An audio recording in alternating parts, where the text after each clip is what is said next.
So there are two things I want to say in this context. All modern ideologies, be it liberalism or nationalism or fascism, they realize the centrality of the state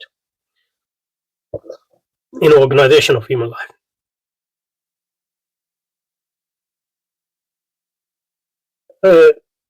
As Rawls would say, the totalizing state is the effect of human life.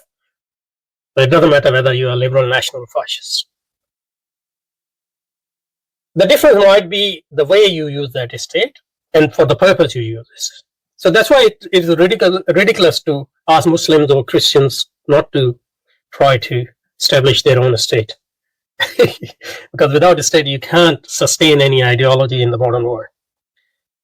So what I'm saying is, it's not just fascism, but liberalism, socialism, all use a state to constitute individual consciousness, social mores, collective consciousness,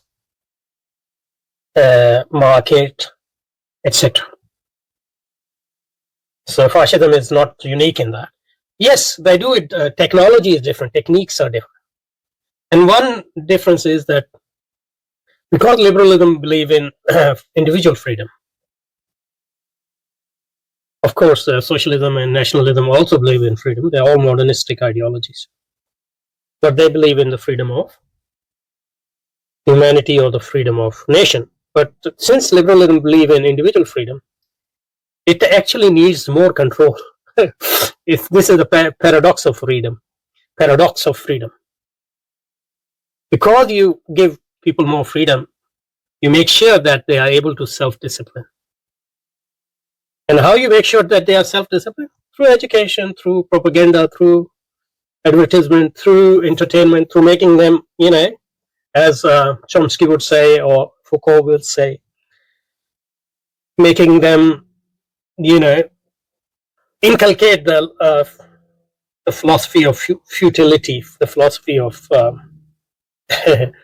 entertainment in there. So they are not going to bother you then in more serious things. So the thing is that if people are more free, if you give people more individual freedom, you need to control them more. So in fact, liberalism needs more control than socialism and fascism in many ways. But the difference is that the way they control is different, which mixes not only stick with carrot, which all of them do, but also it uses more subtle art of and technology of liberal government. So in a very important way, it relies on education, advertisement, it relies on surveillance, subtle surveillance, it relies on knowledge, statistics, in order to shape human behavior in a way in which the need to directly control them would be less. You shape an individuality in certain way that it is self-discipline in many ways. Okay, let's go back. So it's not true that fascism is unique in that it uses government. So it advocates an authoritarian state in the government controls all aspects. All the states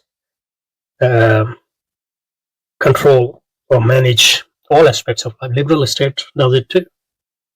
A liberal state is